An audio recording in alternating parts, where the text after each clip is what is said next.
Hello everyone, welcome to my YouTube channel. इस channel पे आपको इंडियन एक्सप्रेस का हॉलिस्टिक एनालिसिस मिलेगा। यूटिलिटी ऑफ न्यूज़ आपको बताई जाएगी कि इस न्यूज़ को आप अपने एग्ज़ाम्स में, स्पेशली यूपीएससी के प्रीलिम्स, जीएस पेपर्स 1, 2, 3, 4 एंड ऐसे पेपर्स में कैसे यूज़ कर सकते हैं। आपको ध्यान से सुनना है एंड इम्पॉर्टेंट पॉइंट्स नोट भी करने हैं। आज के लेक्चर से रिलेटेड पीवाईक्यूज़ या अदर क्वेश्चंस की पीडीएफ मैं आपको टेलीग्राम चैनल पे दे दूंगी, जिसकी लिंक मैं डिस्क्रिप्शन बॉक्स में नीचे दे दूंगी। तो स्टार्ट करते हैं आज की न्यूज़ से। कुछ नए कानून आए हैं, जो कॉलोनियल जो कानून थे वो हटा के नए कानून आए हैं। हटाए कौन से हैं? Indian penal code, the code of criminal procedure and Indian evidence act. उनकी जगह लाया क्या क्या गया है? भारतीय न्याय संहिता, भारतीय नागरिक सुरक्षा संहिता एंड भारतीय साक्ष्य बिल। साक्ष्य मीन्स एविडेंस बिल, राइट। इसमें कुछ चीज़ें चेंज की गई हैं, जैसे कि ऊपर ऊपर देख लेते हैं अभी। डिसाइडफुल प्रॉमिस टू मैरी, जैसे कि जो सेक्सुअल ऑफेंस होते हैं, जो शादी का भरोसा देके, ठीक है। लिंचिंग, ऑर्गेनाइज्ड क्राइम, इसमें टेररिज्म की डेफिनेशन दी गई है आज।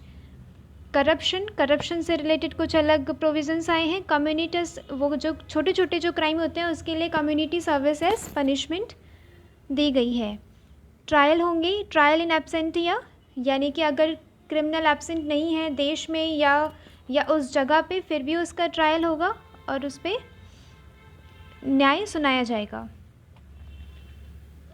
देख लेते हैं यहाँ पे lynching and hate crime. Lynching क्या है? मतलब बिल क्या कहता है? When a group of 5 or more persons acting in concert commits murder on the ground of race, caste यानी कि जाति पाति के आधार पे, नस्ल के आधार पर या कम्युनिटी के आधार पे, लिंग के आधार पर अगर कोई अब मर्डर करता है किसी का, लिंग मतलब यहाँ पे आप ट्रांसजेंडर, LGBTQI जिनका सेक्सुअल ओरिएंटेशन डिफरेंट होता है उन्हें भी इंक्लूड कर सकते हैं। Place of birth, language, personal belief और आगे दिया गया है डाइटरी प्रैक्टिसेस। इन सब के बेसिस पे अगर कोई लिंचिंग करता है तो क्या है? इम्प्रिजनमेंट है। इम्प्रिजनमेंट फॉर अ टर्म जो 7 साल से कम नहीं होगी। फाइन भी इम्पोज किया जाएगा, ठीक है।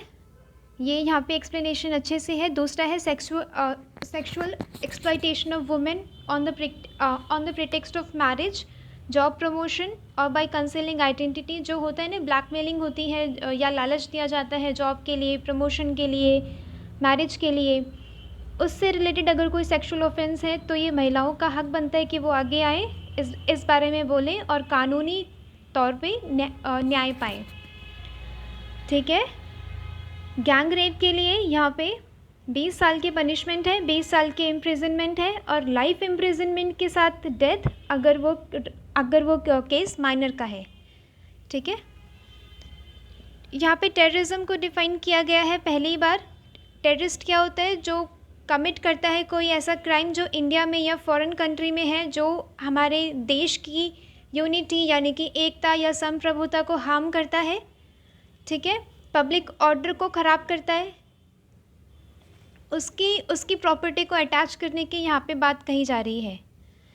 और जो 3 साल के अंदर अंदर जस्टिस मिलेगा, यानी कि इस बार अमित शाह जी ने बोला है कि पहले जो था वो सज़ा दिलवाने का मतलब क्रिमिनल सिस्टम था, इस बार क्या है? न्याय दिलवाने का क्रिमिनल सिस्टम बनाया गया है। यहाँ पे ये वाली लाइन आपको ऐड करनी है अपने आंसर्स में और जीएस के पेपर्स में और एसेज में, ठीक है। सबका साथ, सबका विकास, सबका विश्वास एंड सबका प्रयास, and it was committed to ensuring accessible and speedy justice. सबको जल्द से जल्द न्याय मिलेगा to all citizens in conformity with these constitutional democratic aspirations, यानी कि जो हमारे संविधान के जो वैल्यूज़ हैं ना, उनको मद्देनज़र रखते हुए सबको न्याय प्रदान किया जाएगा, ठीक है। देख लेते हैं ये वाली ट्रायल इन एब्सेंटिया बताया था मैंने। इसमें क्या होता है? अमित शाह जी ने बोला है कि क्रिमिनल किसी भी कोने में छुप जाए, उसे सज़ा दिलवाने से कोई नहीं रोक सकता, ठीक है। सेंटेंस उसे मिलेगा। इसमें क्या है? जैसे कि सज़ा को चेंज करने का होता है, जैसे कि कम्यूट मैंने कल बताया था, वो जो पार्डनिंग पावर ऑफ प्रेसिडेंट होती है आर्टिकल 72, उसमें क्या होता है? कम्यूट होता है, यानी कि थोड़ी लाइटर सेंटेंस दे दी जाती है। अमित शाह जी ने क्या बोला है कि जैसे पॉलिटिकल यूज़ होता है कभी कभी पनिशमेंट वेवर का, वो की सज़ा माफ़ी हो जाए, उसमें क्या होगा कि अगर डेथ सेंटेंस है तो लाइफ इम्प्रिजनमेंट हो जाएगा, और अगर लाइफ इम्प्रिजनमेंट है तो 7 साल की सज़ा उसमें कम, 7 साल तक उसमें कम किया जा सकता है, इससे कम ज़्यादा नहीं होगा। ठीक है, ये देख लेते हैं। मॉब लिंचिंग को इन्होंने बताया है cognizable, non bailable, non compoundable offence होगा, जिसमें 5 लाख तक का फाइन और लाइफ इम्प्रिजनमेंट भी देना पड़ सकता है। यहाँ पे वही है, race, caste, sex, place of birth, language, dietary practice, वो सेक्सुअल ओरिएंटेशन, जो LGBTQIA+ होते हैं कम्युनिटी। ठीक है, पॉलिटिकल एफिलिएशन, पॉलिटिकल एफिलिएशन मतलब जैसे कि Bengal violence, BJP versus Trinamool Congress, right, and ethnicity. और इन सब से रिलेटेड जो क्राइम होगा वो मॉब लिंचिंग में आएगा। इसमें सेडिशन वर्ड को हटा के बट सेडिशन के पैरेलल चलने वाले कुछ प्रोविजंस को रखा गया है, जिसमें क्या है, इलेक्ट्रॉनिक कम्युनिकेशन, अगर कोई हेट स्पीच फैलाता है किसी भी माध्यम से, इसमें इलेक्ट्रॉनिक कम्युनिकेशन को ऐड किया गया है। ठीक है, व्हाट्सएप के थ्रू, ईमेल, सोशल मीडिया, जो प्राइवेट हम चीज़ें फॉरवर्ड करते हैं, अगर उसमें ये पाया गया कि हेट स्पीच को कहीं ना कहीं दर्शाया जा रहा है या फॉरवर्ड किया जा रहा है कहीं से, तो उस पर पनिशमेंट का प्रावधान है। आगे चलते हैं। आपको यूटिलिटी देखनी है न्यूज़ की कि आप उसे कैसे अपने एग्ज़ाम्स में यूज़ कर सकते हैं, प्रीलिम्स में एंड अदर GS पेपर्स में। एसेज में भी जो मैंने अभी लाइन बताई थी ऊपर, सबका साथ सबका विकास, वो आपकी एसेज में भी यूज़ हो सकता है। ठीक है, monsoon session concludes, BJP रेव्स up for 24 opposition counts positive. आपके लिए ये न्यूज़ पॉलिटिकल इंपॉर्टेंट नहीं है, यहाँ पे इम्पॉर्टेंट क्या है, monsoon session. Monsoon session constitution में कहा गया है कि 3 सेशन होंगे। ठीक है, बजट सेशन, बजट सेशन क्या होता है, यहाँ पे प्रेसिडेंट स्टार्ट करता है दोनों सेशन को। ठीक है, ये तब स्टार्ट होता है। इसमें क्या होता है, बजट से रिलेटेड मैटर्स को डिस्कस किया जाता है, वो जिसमें टैक्सेशन होता है, उसके बाद फाइनेंस मिनिस्टर बजट प्रेजेंट करता है। ठीक है, नेक्स्ट है मॉनसून सेशन, जो चलता है जुलाई टू सितंबर। बजट कब से चलता है, फरवरी टू जून, राइट, नहीं, फरवरी टू मई। मॉनसून सेशन क्या है, जुलाई टू सितंबर चलता है। इसमें matters of public interest discuss किए जाते हैं। ठीक है, आगे देखते हैं विंटर सेशन। इसमें जो अनडिस्कस्ड इम्पॉर्टेंट मैटर्स थे ना, जो उस समय डिस्कस नहीं किए गए, वो बचे खुचे मैटर्स को यहाँ पे डिस्कस कर लिया जाता है। विंटर सेशन जो चलता है, ये सबसे छोटा सेशन होता है, नवंबर टू दिसंबर। ठीक है, ये मैंडेटरी नहीं है, यानी कि ये कॉन्स्टिट्यूशन में नहीं है कि आप तीनों सेशंस को करेंगे, यानी कि कॉन्स्टिट्यूशन किसी भी प्रकार की रिजिडिटी नहीं रखता है आने वाली सरकारों पे। ठीक है, कॉन्स्टिट्यूशन फ्लेक्सिबिलिटी रखता है, यानी कि कॉन्स्टिट्यूशन ने ये मैंडेटरी नहीं किया है कि आप तीनों सेशन को आपको करना ही पड़ेगा। कोई मिनिमम नंबर ऑफ डेज़ नहीं है कि पार्लियामेंट इन दिनों मिलेगी, इन नंबर ऑफ डेज़ में मिलेगी। आर्टिकल 85 क्या कहता है कि प्रेसिडेंट टाइम टू टाइम समन करेंगे ईच सेशन ऑफ पार्लियामेंट। ठीक है, उस टाइम पे या उस प्लेस पे जहाँ पे वो सही समझते हैं, with in 6 month, but with 6 month not intervene between last sitting of 1 session. ठीक है, यानी कि लोकसभा में 1 साल में 2 सेशन होने चाहिए। ठीक है, अब प्लेस और टाइम ये प्रेसिडेंट सोचेगा। ठीक है, पार्लियामेंट ही माना जाता है।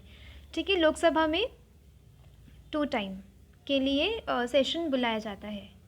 और राज्यसभा क्या है, कंटिन्यूइंग चैम्बर है, वो कभी नहीं वो उसमें डिज़ोल्व होता। New bill on CEC, EC want to effect order of precedence.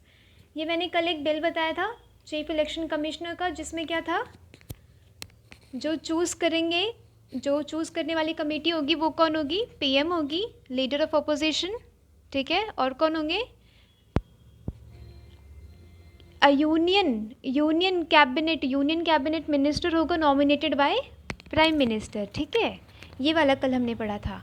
तो इसमें क्या है, bill also repeals the election commission, जो ट्रांजैक्शन एक्ट है, विच हैड इक्वेटेड सैलरी, जैसे कि इलेक्शन कमीशन ऑफ इंडिया के जो इलेक्शन कमिश्नर्स हैं, उनकी सैलरी क्या होगी, सुप्रीम कोर्ट के जज के इक्वल होगी। बट अब ये क्या कह रहे हैं कि कैबिनेट सेक्रेटरी के इक्वल होगी सैलरी। ठीक है, देख लेते हैं इलेक्शन कमीशन के बारे में। ये 25 जनवरी 1950 को इस्टेब्लिश की गई थी। इस दिन हम आज के टाइम पे मनाते हैं वोटर्स डे। 2023 थीम क्या था? Nothing like voting, I vote for sure. ठीक है। The body administers election of the Lok Sabha का इलेक्शन करवाता है, राज्यसभा का, स्टेट लेजिस्लेटिव असेंबलीज का, प्रेसिडेंट का और वाइस प्रेसिडेंट का इलेक्शन करवाता है। ठीक है। इलेक्शन कमीशन क्या होता है? इसमें एक चीफ इलेक्शन कमिश्नर होता है, बाकी अदर इलेक्शन कमिश्नर्स होते हैं जिनका नंबर कौन फिक्स करेगा?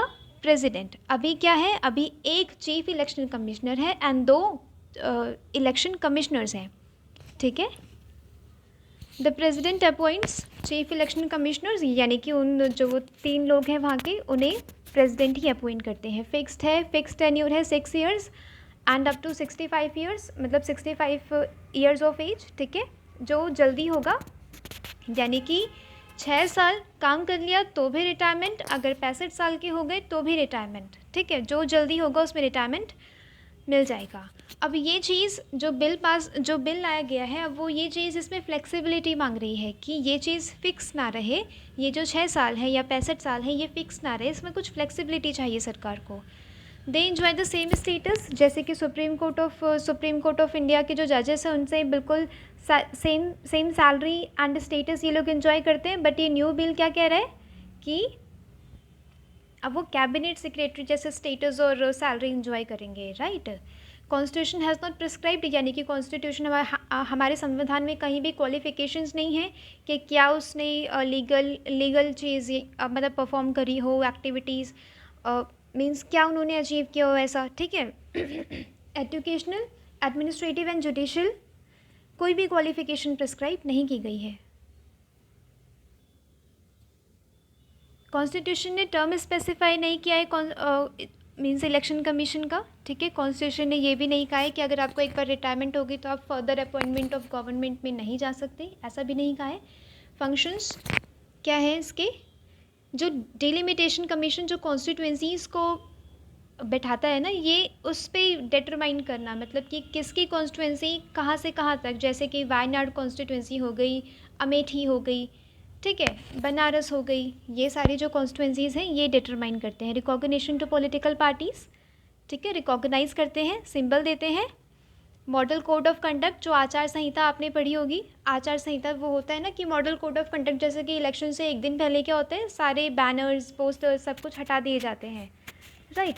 Has quasi judicial power to settle dispute, यानी कि 2 पॉलिटिकल पार्टीज़ के बीच में अगर डिस्प्यूट है तो जो इलेक्शन कमीशन है इसके पास क्या है, क्वासी जुडिशियल पावर है, ताकि वो डिस्प्यूट वो देख सके। आगे देखते हैं। आज के न्यूज़ में उतना कुछ इम्पोर्टेंट आगे था नहीं, ये 3 लॉज इम्पॉर्टेंट थे।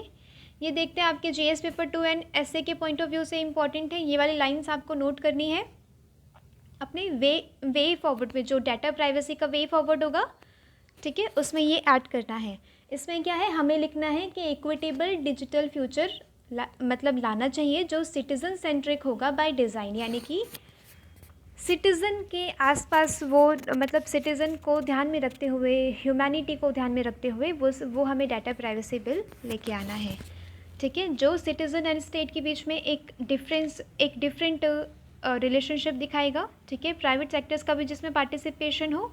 India will have universal digital access, a sophisticated cyber security apparatus, nuanced jurisprudence on online speech and expression. ठीक है। एआई गवर्नेंस के थ्रू हमें क्या करना है, हमें इन सबको मॉनिटर करना है, रेगुलेट करना है, और जो चीज़ें होंगी सिटीज़न सेंट्रिक की तरफ। ठीक है। प्रायोरिटाइजिंग ह्यूमन राइट्स, काउंटेबिलिटी, ये सारे कीवर्ड्स आपको लिखने हैं उसमें अपने जीएस पेपर 2 के आंसर में। अगर डाटा प्राइवेसी पे कोई इशू आता है या अगर डेमोक्रेसी या डाटा प्राइवेसी पे अगर कोई ऐसे भी आता है, या आप ना इसे एक डायमेंशन भी प्रेजेंट कर सकते हैं अपने फिलोसफिकल जो एसेज होते हैं उस टॉपिक पे, ये एक डायमेंशन भी प्रेजेंट कर सकते हैं अपना। ठीक है। ये वर्ड्स आपको लिखने हैं, ये वर्ड्स काफ़ी, ये बिल्कुल कीवर्ड्स हैं जो आप अपने ऐसे में यूज़ कर सकते हैं। The equitable digital future will also gain advancement of privacy enhancing technologies, encrypted data. ठीक है। Processing will be a norm for all transactions, यानी कि जितने भी लेन देन होते हैं, ट्रांजेक्शन्स होते हैं फ़ोन के थ्रू या ऑनलाइन, उसमें क्या है, इनक्रिप्शंस होंगी। ठीक है। No other third person can read और इनक्रिप्ट। राइट। ये चीज़ें आपको वुमेन एम्पावरमेंट पे ध्यान देना है साइबर सिक्योरिटी में, क्योंकि वुमेन के साथ मतलब स्टैकिंग, बुलिंग, ये सारी चीज़ें ऑनलाइन भी होती हैं, ठीक है। तो वुमेन सिक्योरिटी, डाटा प्राइवेसी, इन सब पे ध्यान देने की ज़रूरत है। ये चंद्रयान का एक कॉम्पिटिटर आ गया है रशिया से, जिसका नाम है सोयूस। ये first stage and lunar landing script means spacecraft है, लूनार 25, ठीक है। ये रशिया से आमूर रीजन से लॉन्च किया गया है। आज की न्यूज़ में मेरे ख्याल से इतना ही। मिलते हैं कल। और आपको आज के लेक्चर की पीडीएफ आपको मैं टेलीग्राम चैनल पे दे दूँगी, और इसके जो लिंक है मैं वो डिस्क्रिप्शन बॉक्स में दे दूँगी। Thank you so much.